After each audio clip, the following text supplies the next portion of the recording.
Hey guys, welcome back. So today we have a G70 2022. So it's brand new. We have 1,000 kilometers with it. Um, Sales guy already before they delivered this car, they already told me about with the electronic control suspension light on. And I thought it was just a fluke or glitch or something like that because they said when they just took out from the parking lot, they drove it and it's good. There was just a history code. So right now, they delivered it and it came back with a can timeout for the electronic control suspension unit. So I checked the car and I think I found the problem. So we'll just see first in here. It's in our trunk. This is our electronic control unit for the suspension, and I just use a pierce probe. I connected to our can lines, can high and can low. So on our green one is our can high and our orange one is can low. And I already checked the power and ground just to make sure that my power and ground is good. So that's good. So I was just focusing on our communication right now. So I was trying to wiggle all this, and I think I made it. I duplicated the problem, but I was trying and didn't happen again after that. So what I found out is when I wiggle on this harness here, because I'm thinking all this loop here, all the corners, maybe something is touching. Every time I touch here, it's acting up. So as you can see in our scope there, it spikes up. So I'm gonna try it again and see. Let me play this.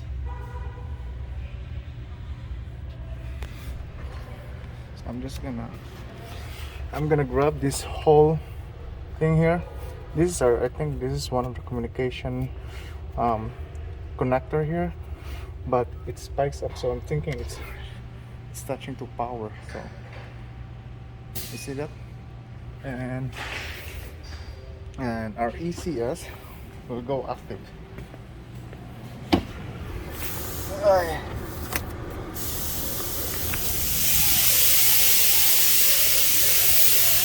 So there's our scanner. I'm just gonna scan. So right now there's nothing. That's our brake module. So if I'm gonna go back again and do it,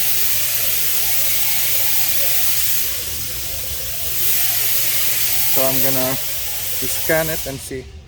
Now we're gonna can timeout active. So I think the way they see the waveform, it's like let me. Oh no, no, no. The way I see the waveform, maybe I'm mistaken, but I don't really do much of the communication diagnosis. But as I can see in here, that spikes up. So it's either we get an open on the communication line somewhere there, or it's touching somewhere on the positive side. So what I'm gonna do right now next is I'm gonna open that harness up and let's see what we'll find. Okay guys, so as you can see there, I removed our oil seat because I was thinking already it could be that's touching, but I should have known before that I should have, put my other scope leads to ground and power. So as you can see there, that's our ground wire for our module.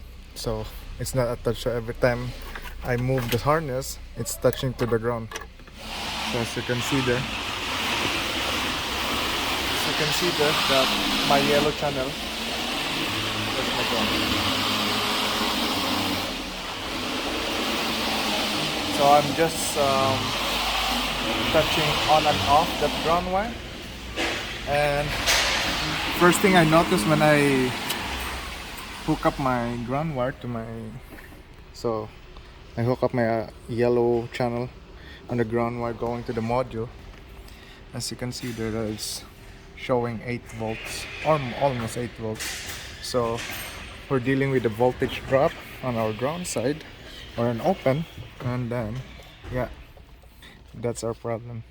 This ground wire was not attached, so I guess every time it moves, because this is underneath the seat, there's a cushion here, so I guess this one was just doing like that.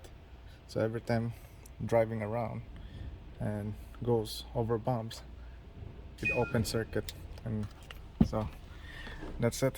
So if I hook up my other lead to the ground side or maybe power side, I should have known that.